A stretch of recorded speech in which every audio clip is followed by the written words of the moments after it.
Encadenaron a una anciana a los barrotes de la cárcel del pueblo, pusieron al fuego las antorchas y obligaron a su nieto de 10 años a mirar desde la ventana, todo para enviar un mensaje. Pero justo cuando las llamas estaban a punto de tocar la paja seca, un grito de guerra rasgó el aire del desierto y Francisco Villa apareció en el horizonte. En los valles polvorientos de Durango, donde el sol abrasa la tierra y las noches son tan frías que cortan la respiración, había un pueblito llamado San Cristóbal de las Penas. El nombre no era casualidad.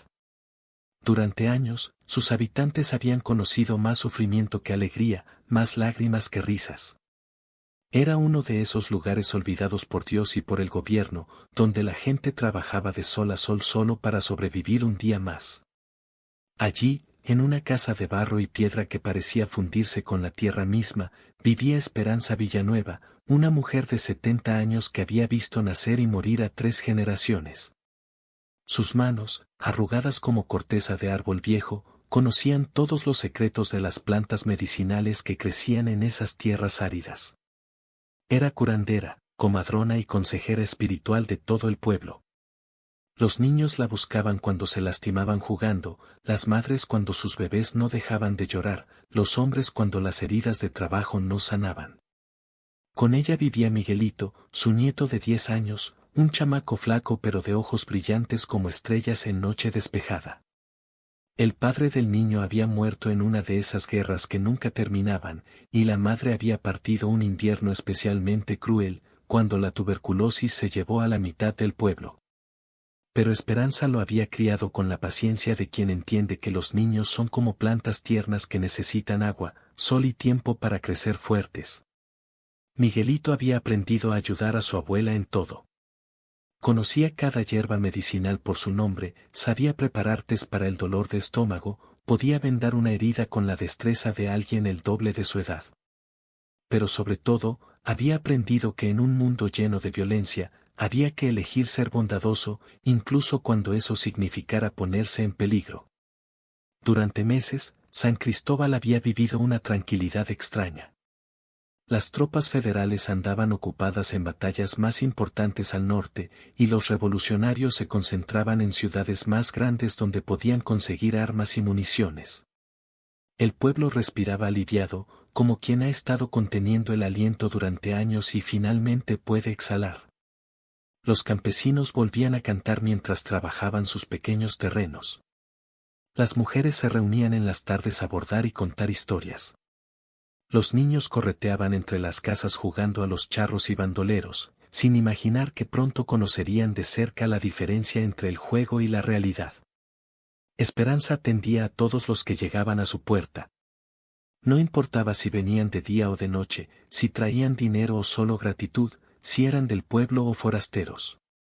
Una herida es una herida, decía siempre. Y el dolor no entiende de colores políticos ni de uniformes. Había curado soldados federales que llegaban malheridos después de algún enfrentamiento.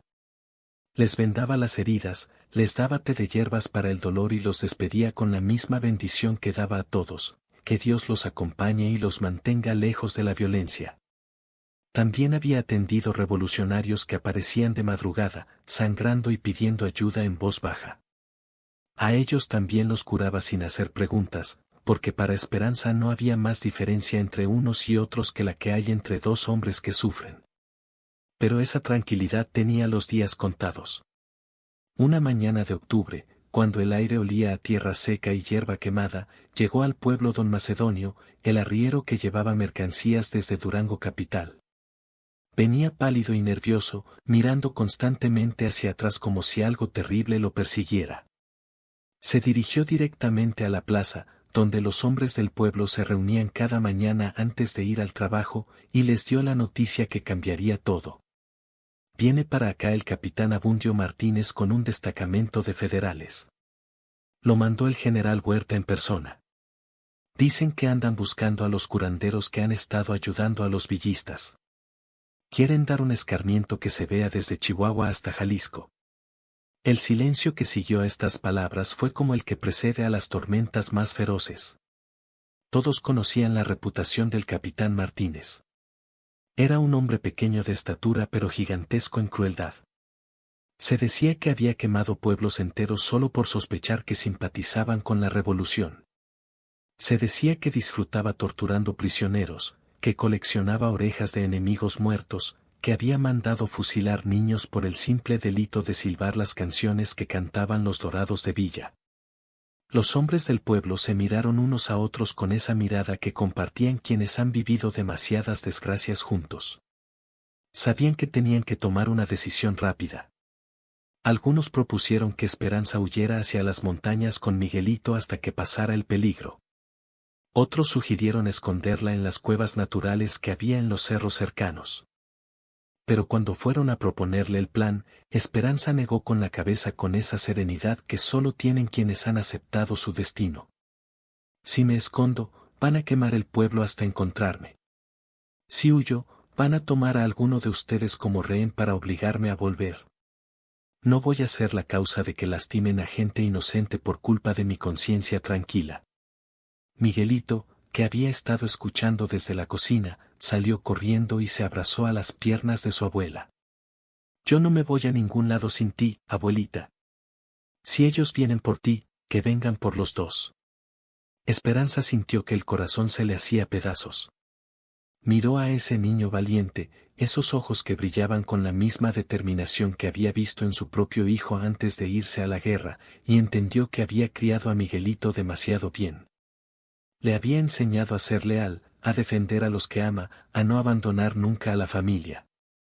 Y ahora esas mismas virtudes lo ponían en peligro mortal.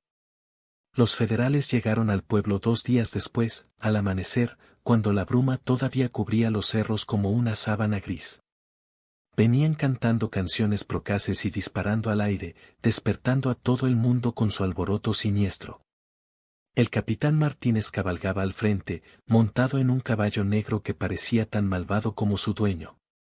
Era efectivamente un hombre pequeño, pero sus ojos tenían esa frialdad que solo se ve en quienes han perdido completamente la capacidad de sentir compasión. Vestía un uniforme impecable y llevaba bigote encerado que se retorcía hacia arriba, dándole un aspecto casi cómico que contrastaba horriblemente con la maldad que irradiaba. ¿Dónde está la bruja que cura bandoleros?, gritó desde su montura, dirigiéndose a la gente que había salido de sus casas despertada por el ruido. Su voz era aguda, desagradable, como el chirrido de una puerta oxidada. Nadie respondió. Los habitantes del pueblo habían aprendido que en situaciones así lo mejor era quedarse callado y esperar a ver qué pasaba. Los niños se escondían detrás de sus madres, los hombres bajaban la mirada, las mujeres apretaban los labios hasta hacerlos desaparecer. Esperanza salió entonces de su casa, caminando con paso firme pero sin prisa. Se había puesto su mejor vestido, el azul marino que guardaba para las ocasiones especiales, y se había trenzado el cabello con las cintas que le había regalado Miguelito el día de su cumpleaños. Si iba a enfrentar la muerte, lo haría con dignidad. Aquí estoy, capitán, dijo con voz clara que se oyó en toda la plaza. Soy Esperanza Villanueva, curandera de este pueblo. Si me busca, me tiene delante. El capitán la examinó como quien mira un animal en el matadero antes de decidir cómo sacrificarlo. Así que usted es la famosa curandera de maleantes. Me han dicho que su casa es refugio de todo bandido herido que pasa por estos rumbos. Mi casa es refugio para el sufrimiento, capitán. He curado a federales también cuando han llegado necesitando ayuda. La herida no pregunta uniformes ni banderas. Mentiras, estalló Martínez bajando de su caballo de un salto. Usted es una traidora al gobierno legítimo, una cómplice de asesinos, y va a pagar por ello. Pero no voy a darle el honor de un fusilamiento. Usted va a arder como las brujas de los tiempos antiguos, para que todos aprendan lo que pasa con quien ayuda a los enemigos del orden. Miguelito apareció corriendo desde atrás de la casa, con los puños cerrados y los ojos llenos de lágrimas de rabia. Déjela en paz, gritó golpeando las piernas del capitán con toda la furia que cabía en su cuerpecito. Ella no ha hecho nada malo. Solo cura a la gente enferma. Martínez lo miró primero con sorpresa, después con una sonrisa cruel que le deformaba la cara. Le dio una cachetada que mandó al niño al suelo, pero Miguelito se levantó inmediatamente, se limpió la sangre del labio con la manga de su camisa y se puso otra vez entre el capitán y su abuela. Miren nada más, dijo Martínez dirigiéndose a sus soldados. Otro rebelde en ciernes. Creo que será instructivo que vea lo que les pasa a las brujas traidoras. Así aprende desde chiquito a respetar la autoridad.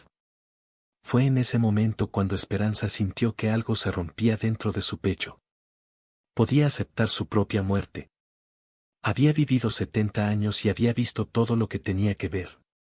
Pero la idea de que obligaran a Miguelito a presenciar su ejecución, de que ese niño inocente cargara para siempre con esa imagen terrible, le resultaba más dolorosa que cualquier tortura física.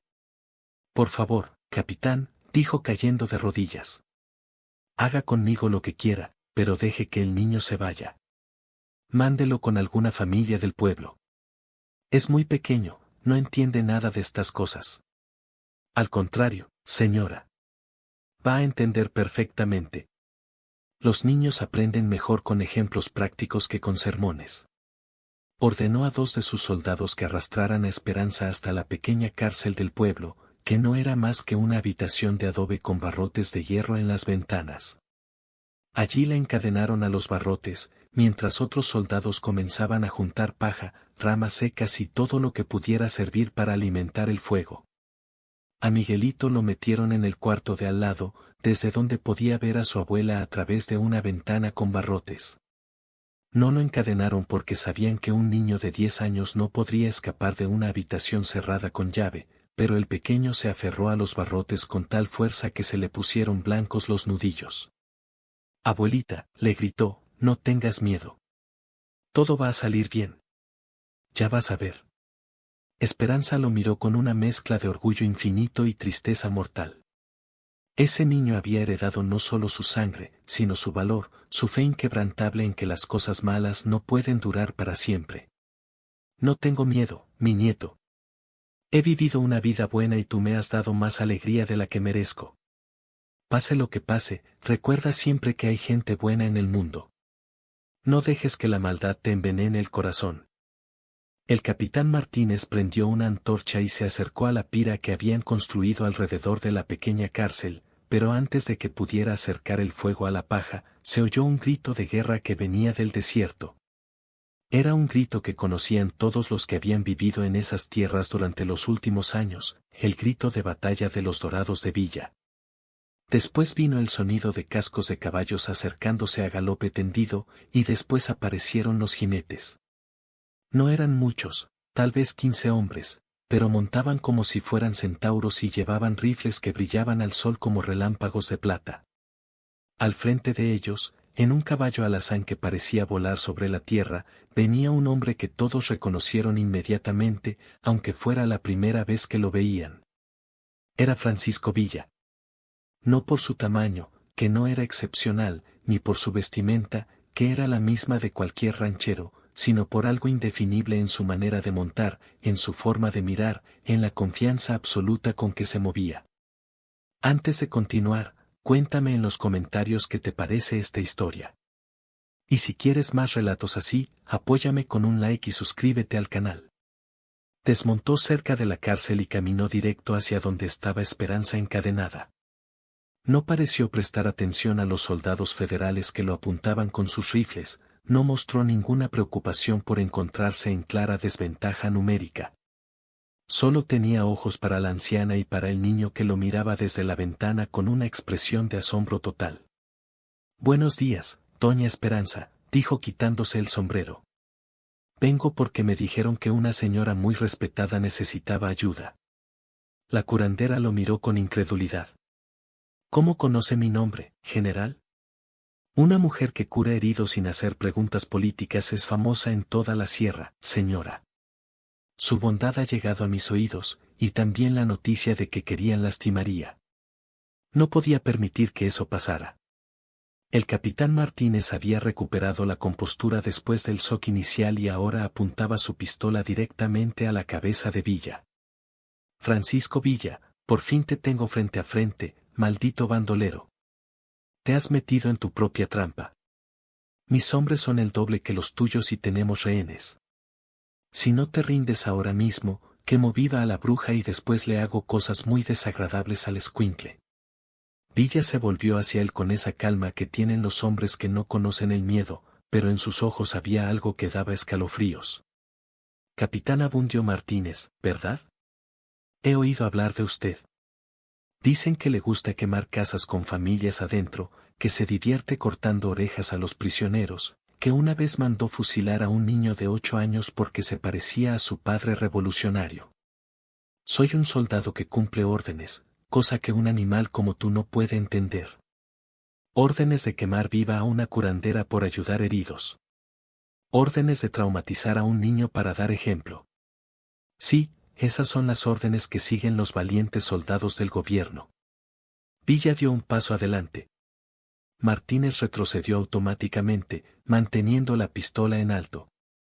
No se acerque más o disparo. Y después quemo a la vieja y me divierto con el niño. Sin decir palabra, Villa metió la mano en el bolsillo de su camisa y sacó algo pequeño que arrojó a los pies del capitán.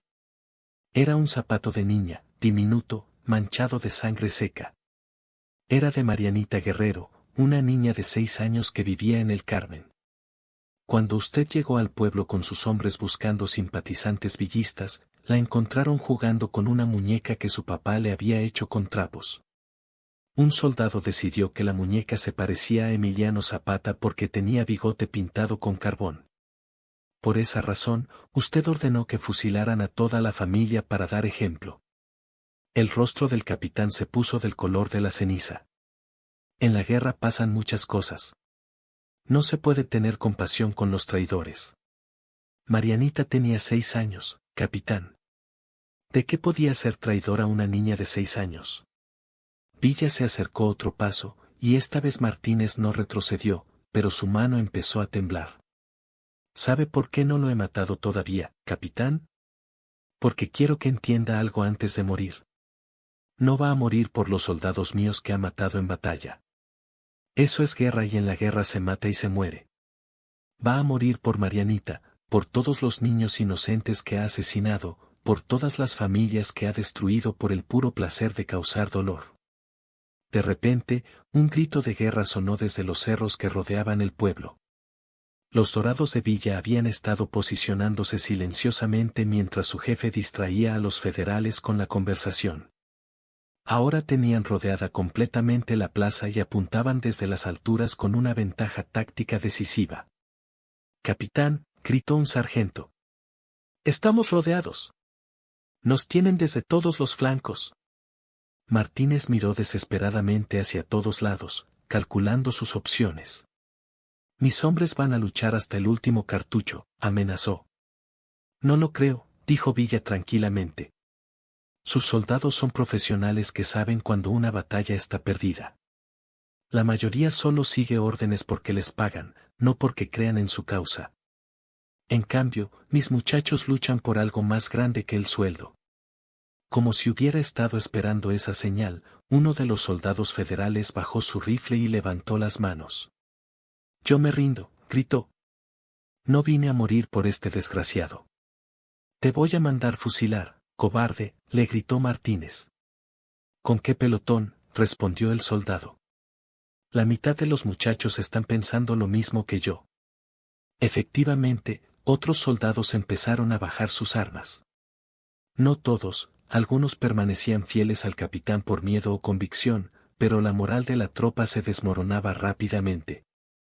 Villa aprovechó la confusión para acercarse a la cárcel donde estaba encadenada Esperanza. Con un machete que sacó de la montura, cortó las cadenas que la sujetaban.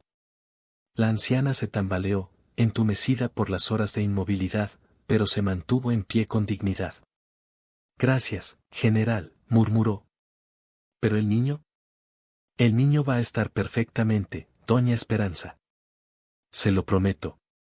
Miguelito seguía en el cuarto de al lado, mirando todo a través de la ventana con barrotes, ya no con miedo sino con una admiración total hacia el hombre que había venido a rescatar a su abuela.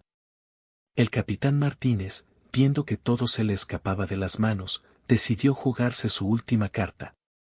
corrió hacia el cuarto donde estaba encerrado Miguelito y puso su pistola contra la ventana, apuntando directamente a la cabeza del niño. «Ahora vas a ver, Villa maldito. Si no ordenas a tus hombres que se retiren inmediatamente, le vuelo los sesos al escuincle. Después quemo el pueblo entero y me llevo a todos los hombres para que trabajen en las minas hasta que se mueran». Villa se detuvo. Por primera vez desde que había llegado, su rostro mostró preocupación genuina. Miró al niño, que seguía sin llorar, que lo observaba con esos ojos confiados que parecían decir: «Sé que vas a encontrar la manera de salvarnos». «Está bien, capitán», dijo después de un momento que se sintió eterno. «Usted gana. Ordenaré a mis hombres que se retiren». Comenzó a alzar las manos lentamente, como si fuera a hacer una señal de rendición. Martínez sonrió con triunfo y relajó ligeramente su vigilancia. ¿Fue un error fatal? Villa no había alzado las manos para rendirse, sino para hacer una señal a sus tiradores. De repente, del techo de la iglesia sonó un disparo certero.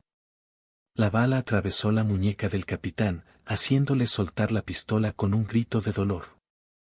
Antes de que pudiera reaccionar, otro disparo le destrozó la pierna, mandándolo al suelo.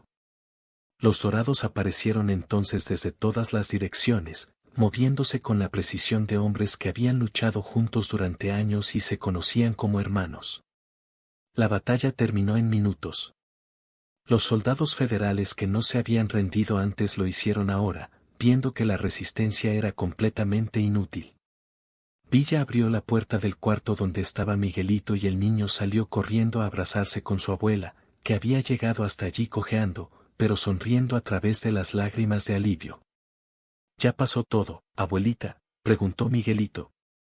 «Ya pasó, mi nieto. Ya pasó todo». Pero Villa sabía que no había pasado nada realmente.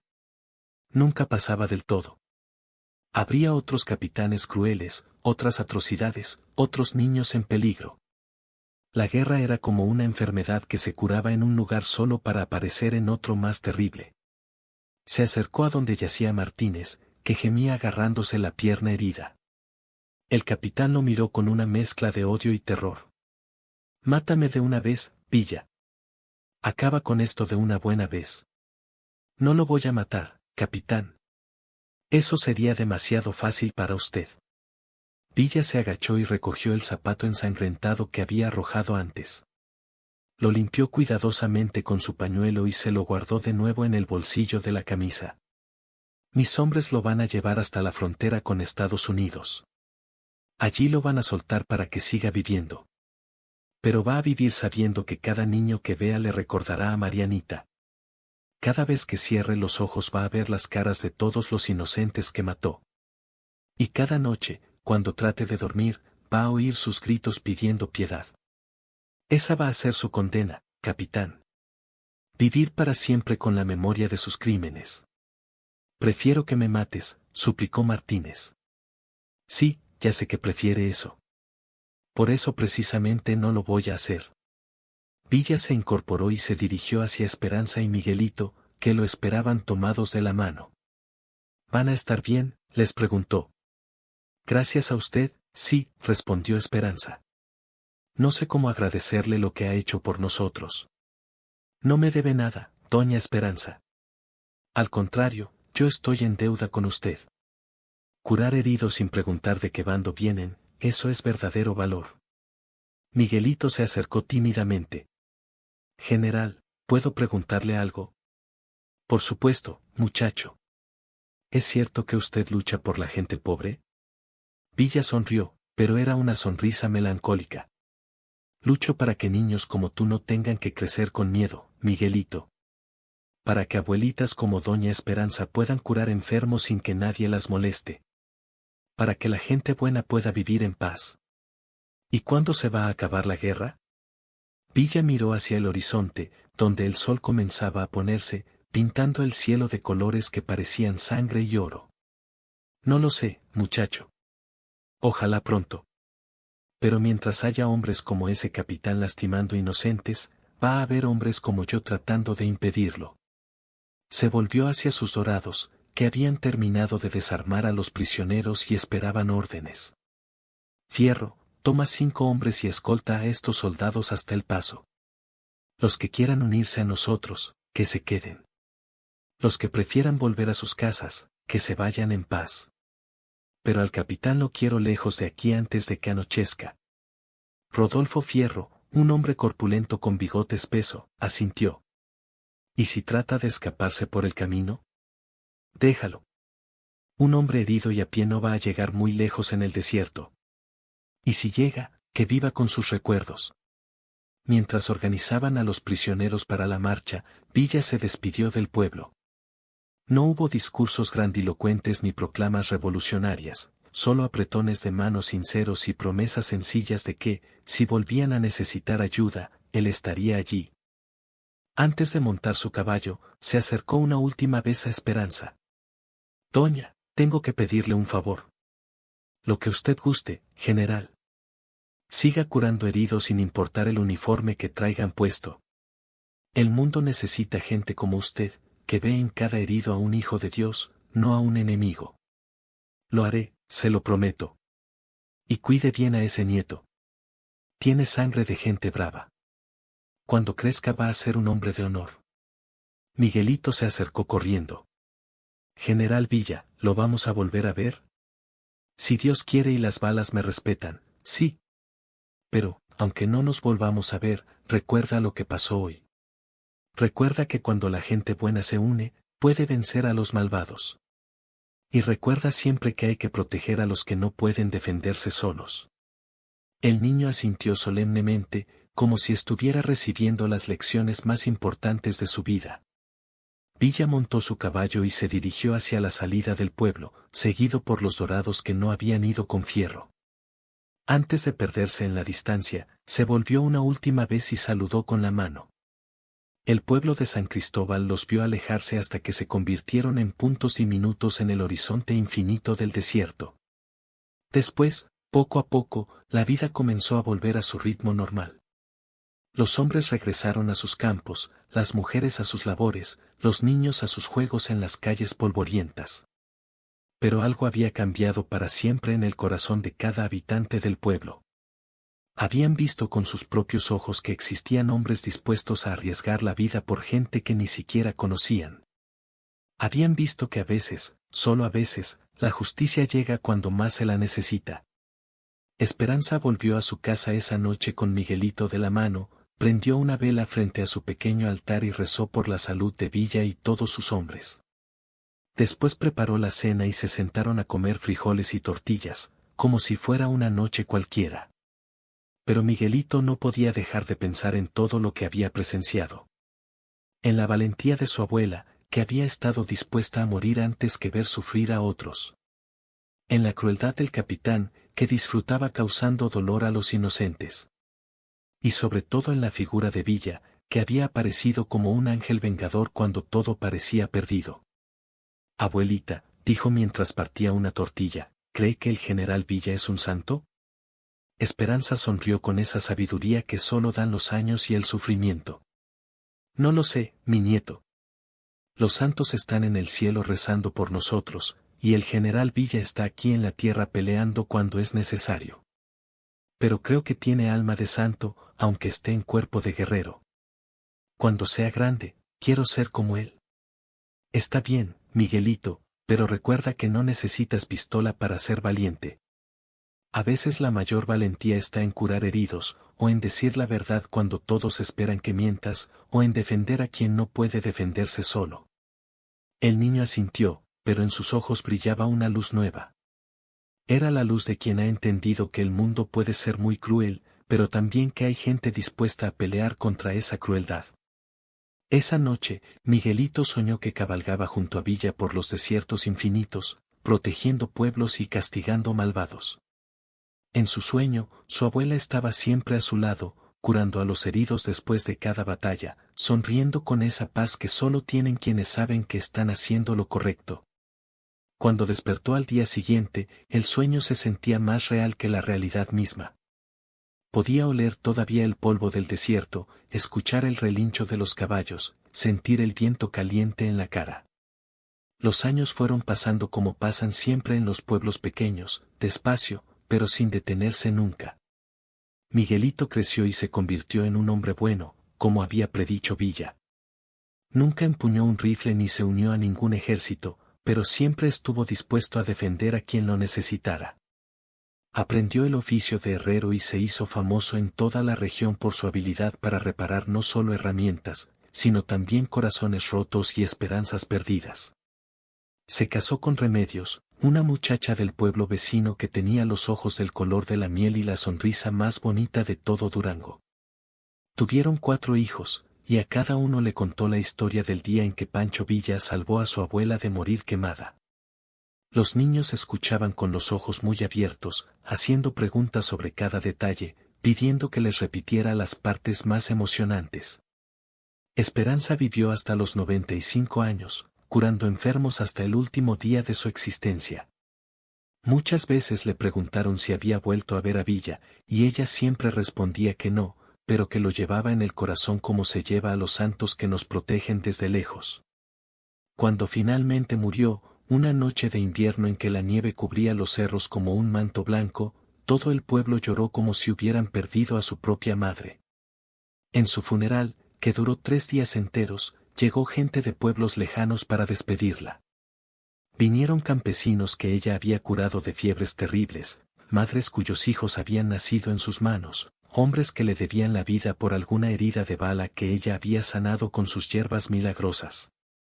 Miguelito, ya convertido en el patriarca del pueblo, habló en su entierro con voz quebrada pero firme: mi abuela me enseñó que en este mundo hay 2 tipos de personas, las que causan dolor y las que lo curan. Ella eligió curar, y por eso todos ustedes están aquí hoy. Esa es la única manera de ser verdaderamente inmortal, vivir en el corazón de la gente que ayudaste. En el pueblo de San Cristóbal de las Penas, que con los años cambió su nombre a San Cristóbal de las Esperanzas en honor a la curandera, se siguió contando durante generaciones la historia del día en que Francisco Villa apareció como un milagro para salvar a una anciana inocente y a su valiente nieto. Los nietos de Miguelito crecieron oyendo esa historia. Después la contaron a sus propios hijos, y ellos a los suyos, hasta que se volvió parte de la memoria colectiva del pueblo, una de esas historias que se transmiten como herencias sagradas de una generación a otra. Porque hay relatos que nunca mueren, que viven en la memoria de los pueblos como viven las estrellas en el cielo, lejanos, pero siempre presentes, iluminando las noches más oscuras con la promesa de que la justicia existe, de que los héroes aparecen cuando más se los necesita, de que el bien siempre, siempre encuentra la manera de triunfar sobre el mal. Y cada vez que alguien en San Cristóbal de las Esperanzas se encontraba en problemas que parecían imposibles de resolver, recordaba la historia de Esperanza y Miguelito, y encontraba fuerzas para seguir luchando.